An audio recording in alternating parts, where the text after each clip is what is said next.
អាយ៉ាអាវក strip មិនត្រឹមតែមានបរោះរបាំយើងទេក៏មានតារា rap បរទេសមកផងដែរទស្សនវិជ្ជាផ្នែកផ្សេងៗដែលបងប្អូនមកលេងមក strip ផ្សេងៗគឺសប្បាយរីកមែនទែនប្រុសស្រីនាំគ្នាភ្ញាក់នឹងឃើញជប់បរានបរោះ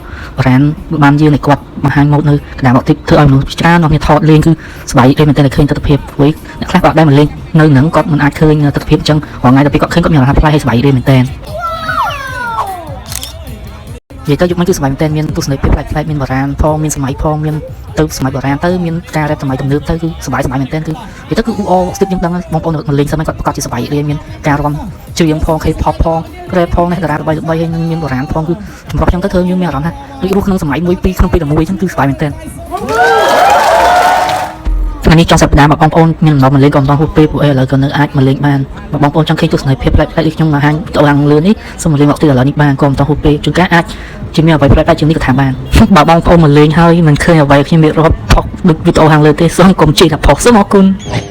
ទៀតហើយអញអើយតែបានផ្ទះបាញ់អត់ទៅមែន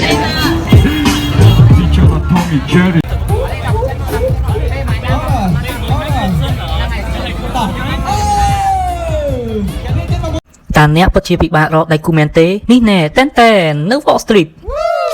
បាទអ្នកមិនទាន់មានដៃគូឬក៏ពិបាករកស្នេហាអាចមកលេង Wall Street បានព្រោះទីនេះសម្បូរទៅដោយមនុស្សស្រីស្អាតប្រុសស្អាតជាច្រើនថាមិនត្រូវគូពេញអ្នកក៏អាចនៅចាំទីនោះក៏ថាបានអញ្ចឹងកុំឲ្យដៃគូអ្នករំចាំនៅ Wall Street ម្នាក់ឯកាអ្នកអាចធ្វើខ្លួនឲ្យស្អាតឥឡូវនេះព្រាមនេះដើម្បីមកលេងទីនេះបានព្រោះវាមិនទាន់ហួសពេលទេព្រោះឥឡូវគេនៅតែអាចដើរលេងបានរហូតដល់ម៉ោង11យប់ដើម្បីដោះស្រាយសម័យកាលគ្រួសារយកគ្រួសារហើយក៏បញ្ចប់សម័យកាលគេហៅយើងកំឡោះចាស់ឬក៏ក្រមុំចាស់គួរសងស្នេហានៅវ៉កស៊ីបទាំងអស់គ្នាសរុបមកខ្ញុំនៅតែចង់ឲ្យបងប្អូនទាំងអស់គ្នាមានដៃគូស្នេហាកាន់ដៃគ្នាទៅមុខជាមួយគ្នាពីខ្ញុំមកលេងបកស្ទ្រីតមិនដែលមានដៃគូសោះសូមអរគុណទៀតហើយអញអើយតែបានផ្ទះបាញ់អត់ទៅមែន